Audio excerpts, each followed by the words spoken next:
Life is a journey that have a lot different paths, but any path you choose, use it as your destiny.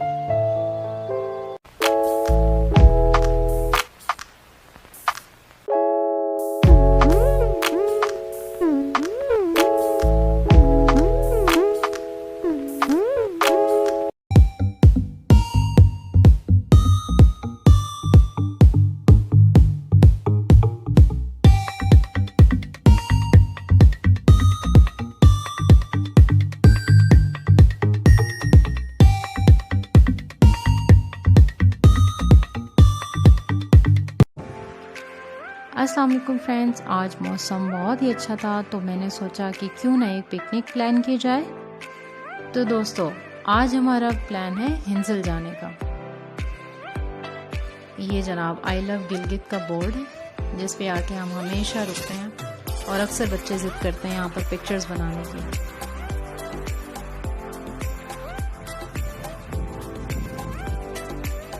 ये right hand side पे आपको Gilgit airport नज़र आ रहा है जिसे 2014 में इनॉग्रेट और रेनोवेट कराया गया। गिलगित एयरपोर्ट चूँकि इसका रनवे बहुत ही छोटा है तो यहाँ पर छोटे फोकट जो जहाज़ होते हैं वही उड़ सकते हैं, बड़े जहाज़ नहीं उड़ सकते इस पर। तो यहाँ से इस्लामाबाद की और इस्लामाबाद से यहाँ की 2 फ्लाइट्स चलती हैं। ये जनाब कायद-ए-आज़म चौक है। तो जनाब कायद-ए-आज़म चौक से ये रोड सीधा NLI मार्केट की तरफ जा रहा है। NLI मार्केट के बारे में अगर थोड़ा सा बताती चलूँ तो it's on by NLI regiment Pakistan army और यहाँ पर आपको हर तरह की शॉप्स अवेलेबल होती हैं। सारा का सारा सामान मिल जाता है, कुछ भी आपने ख़रीदना हो, स्पेशली लेडीज़ और बच्चों के हवाले से। और ये गिलगित जो प्रोविंस है इसकी सबसे बड़ी मार्केट है। तो जनाब आज जो हमारी जर्नी है वो भी इसी के पास से शुरू होगी। एक्चुअली हमने यहाँ से कुछ ख़रीदना है फ़िशिंग का सामान और किसी दोस्त की रिकमेंडेशन पे हम लोग हिंजल जा रहे हैं और हमारा प्लान है कि वहाँ पर जाके फ़िशिंग की प्रैक्टिस की जाए। तो लेट्स सी, आपको हम ये भी बताएंगे कि फ़िशिंग से रिलेटेड आइटम्स आपको कहाँ पर अवेलेबल होंगे। ये जनाब यादगार चौक है, इसके राइट हैंड साइड वाली रोड पे हम जाएंगे और इसी में ही आपको नज़र आएगा कि राइट हैंड साइड पे एक बड़ा सा दरवाज़ा बना हुआ है, वो अंदर की तरफ है NLI मार्केट की तरफ। और ये हम यहाँ से लेफ़्ट हैंड साइड की तरफ टर्न हो गए हैं और हमने यहाँ से इन्फॉर्मेशन ली थी तो किसी ने हमें बताया था कि जामा मस्जिद है जिसके करीब कुछ शॉप्स हैं जहाँ पर आपको फ़िशिंग आइटम्स मिल जाते हैं। और शॉप्स भी आपको दिखाएंगे और ये भी दिखाएंगे कि कौन कौन से इक्विपमेंट्स हमने ख़रीदे यहाँ से। जामा मस्जिद भी इस सिटी की बहुत फेमस जगह है और यहाँ पर करीब एक मार्केट भी है और यहाँ पर आपको ग्रॉसरीज वगैरह काफ़ी अच्छी मिल जाती हैं। ये मस्जिद काफ़ी बड़ी है और जुम्मे के टाइम पे आपको ये सारा एरिया जो है वो ऑलमोस्ट ब्लॉक मिलता है। और ये जनाब मेरे हस्बैंड जो हैं वो फ़िशिंग का सामान चेक करते हुए एक शॉप में गए बट यहाँ उनको कुछ सेटिस्फेक्शन नहीं हुई। फिर ये हम सामने ही लाइट बैंक था, उसके साथ बिल्कुल एक शॉप थी, उस पर हम गए। यहाँ पर हमें कुछ सूटेबल्स इक्विपमेंट जो हमें रिक्वायर्ड थे वो हमें मिले। तो ये जनाब फ़िशिंग स्टिक है जिसे सेट करके देंगे अभी एक अंकल हमें।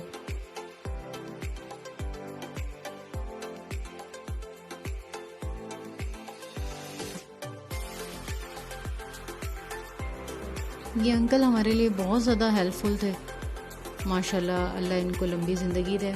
इन्होंने हमें अपने दौर के कुछ वाक़यात भी सुनाए और इन्होंने हमें कंप्लीट गाइड किया कि आपने किस किस जगह पे जाना है और किस तरीके से आपने जो है वो फ़िशिंग पकड़नी है। बेहतर यही होता है कि आप मकामी लोगों से ज़रा इन्फॉर्मेशन ले लें तो वो ज़्यादा बेहतर रहता है।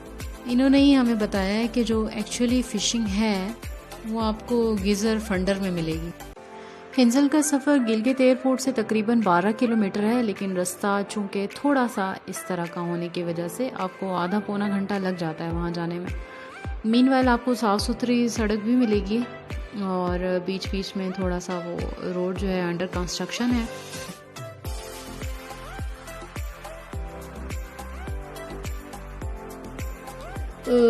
रास्ते की ज़्यादा वीडियो बनाने का मेरा इसलिए भी नहीं इरादा था क्योंकि आपको सब कुछ जो है वो गूगल मैप पे मिल जाता है।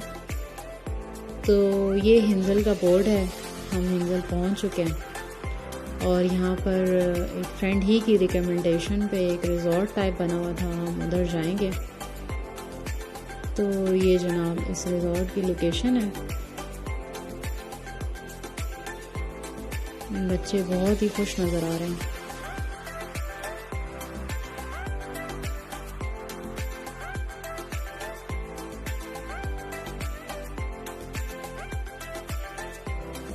यहाँ पर रिवर व्यू काफ़ी खूबसूरत था। यहाँ पर स्टोन्स पड़े हुए थे और अगर आपको नीचे उतरना हो तो उसके लिए भी कोई स्पेसिफिक जगह बनी हुई थी। आप यहाँ पानी में जो है वो बैठ सकते हैं और बच्चे तो ऑब्वियसली एंजॉय करते ही हैं।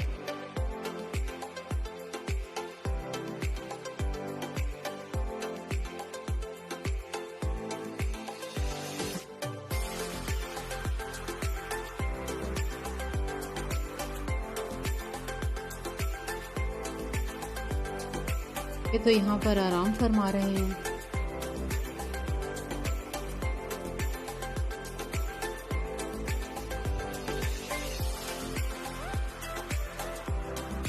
तो जनाब उस रिज़ॉर्ट में थोड़ी देर हम रुके, लेकिन वहाँ पर गर्मी और धूप काफ़ी ज़्यादा थी और मुझे कुछ इतना सेटिस्फैक्ट्री नहीं लग रहा था। तो फिर हम वापस आए। जो रास्ते में हमने ये एक जगह देखी थी, जहाँ हमने सोचा यहाँ पर रुका जाए और यहाँ पर बच्चों को खुद एंजॉय कराया जाए और खाने पीने का यहाँ पर माहौल मुझे थोड़ा सा बेहतर लग रहा था। लोकेशन इसकी भी काफ़ी अच्छी थी, लेकिन यहाँ पर पानी थोड़ा सा नीचे था कि आपको अगर पानी को देखना है या टच करना है तो आपको यहाँ से नीचे जाना पड़ेगा इस बाड़ से। ये जनाब रिवर का व्यू था। हवा बहुत अच्छी थी, यहाँ पर बहुत अच्छा ठंडा माहौल था और छोटे छोटे से कॉटेज टाइप बने हुए थे।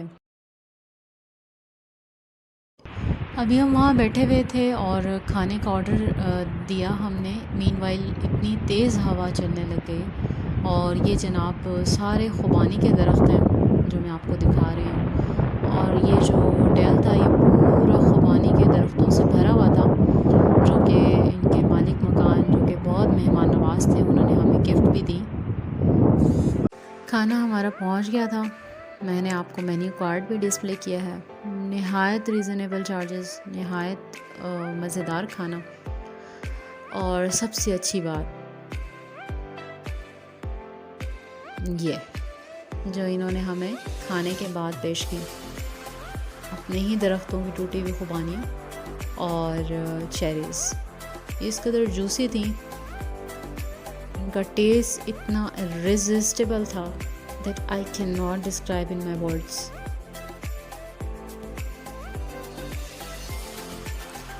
खाना खाने के बाद again thanks to the honour कि उन्होंने हमें फ़िशिंग के बारे में प्रॉपर गाइड किया और अपना एक ट्रेंड स्टाफ भी हमारे साथ किया कि वो मेरे हस्बैंड को गाइड करे कि किस तरीके से फ़िशिंग की जाती है।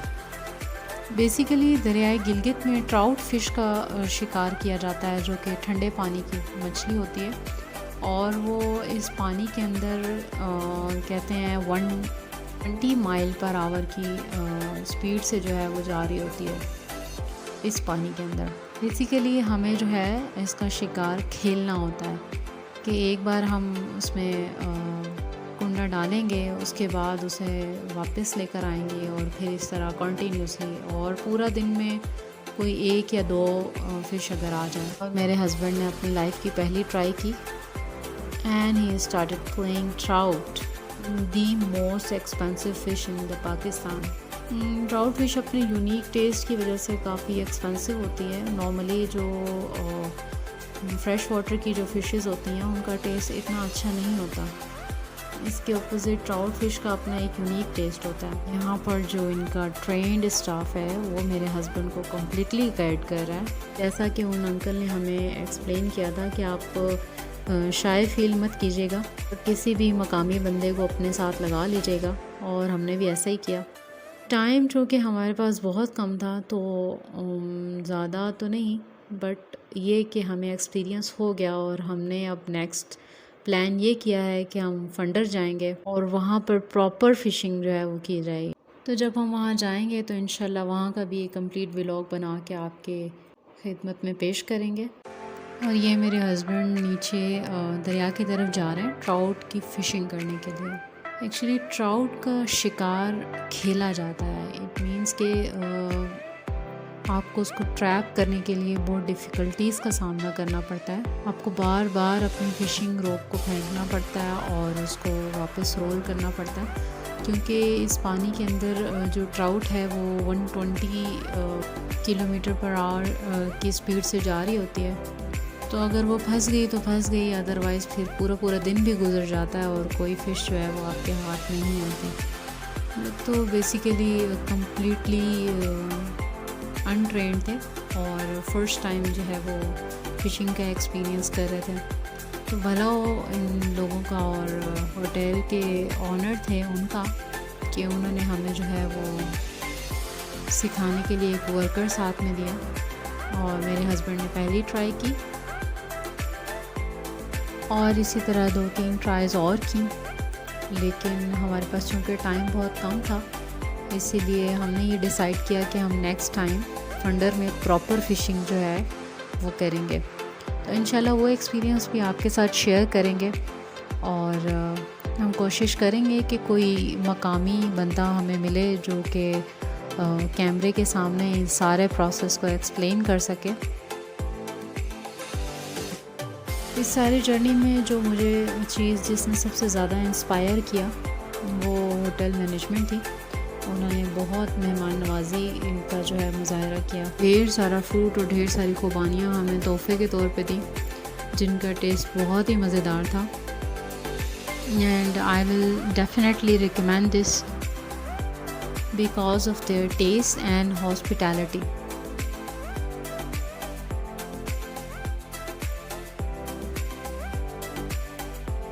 वापसी का सफ़र शुरू हो गया। यहाँ रास्ते में हम लोग कारगा नाला में रुके थे और वहाँ पर हमने आइसक्रीम्स खाई थी और बच्चों ने काफ़ी एंजॉय भी किया। किसी दिन आपको वहाँ भी लेकर जाएंगे। तो चलें अब घर चलते हैं, और अगर आपको वीडियो ये पसंद आई हो तो please like, subscribe and share. Do support me, I can make more videos for you. Thank you so much. अपना ख्याल रखिएगा।